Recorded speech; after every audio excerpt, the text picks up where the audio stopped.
Welcome back, BSFL student ministry leaders. Today we are in Unit 1, Full Picture of Christmas, Session 3, which is entitled Mary's Trust. The passage we're going to be focusing on is Luke chapter 1, verses 26 through 38. And here's the main point.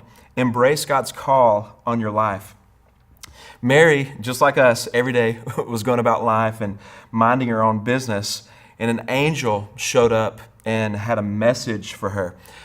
When Gabriel greeted her, Mary became really afraid. She was troubled in her spirit, and I can't imagine what it would be like for a supernatural being like an angel to come with a message to me. I think she responded the way that any of us would. It'd probably be really intimidating, but Gabriel replied to her, "Don't be afraid, you have found favor with God." That literally means you're full of grace. She found favor because she lived in obedience and in a way to honor God with all of her life.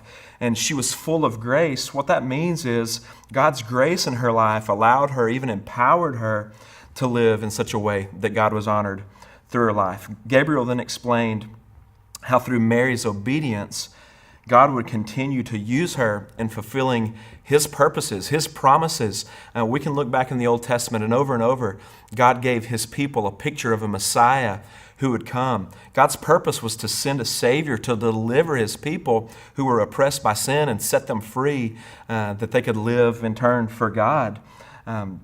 That's a big thing for Mary to have to deal with. She would, as a young girl, become pregnant. She hadn't been married. She would suffer shame probably from people who didn't fully understand what was going on. But Mary's reply, "I am the Lord's servant. May it be done to me according to your word." And that's amazing. The practical application, one of the questions from the study, what keeps us from fully trusting God's plan? I think we can answer this by, let's take a look at Mary's heart. What was it that Mary loved? What was it that Mary treasured, valued, she desired in her life? Above all things, we can see from her response, it was to serve the Lord. The things that the angel had called her to, had said that was going to happen in her life, it involved some big changes, some great sacrifice, but because she honored God above all else, she was ready to say yes, no matter what God called her to. I think what keeps us from fully trusting and following God's plan is we don't necessarily love the same things, at least not to the degree that Mary did. Mary trusted God. It didn't matter what it would cost. She saw herself as the Lord's servant, and her humility, get this, was a reflection of the way that Jesus ultimately lived.